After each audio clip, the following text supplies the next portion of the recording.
Po sa mga kababayan po natin, ang posisyon po ng Iglesia ni Cristo ay ito. Kung ano ang tama at kung ano ang nasa mga batas natin, yun sana ang dapat pairalin. Huwag po itong pilipitin para umayon sa nais ng sinuman. Hindi po sumasang-ayon ang Iglesia sa anumang hakbangin na hindi naaayon sa mga batas ng ating bansa. Sapagkat ang batas po ang salalayang nagpapanatili ng kaayusan sa ating bansa. Kapag ang batas ay binaliwala, ay nagbubunga ito ng kaguluhan, hidwaan at kawalang hustisya. Alam niyo po iyan.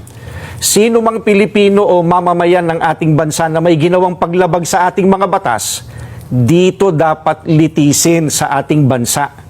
Bakit po? Sapagkat gumagana naman ang sistema ng ating hustisya. Hindi po natin sinasabing wag litisin ang dating Pangulo sa mga iniaakusa laban sa kanya.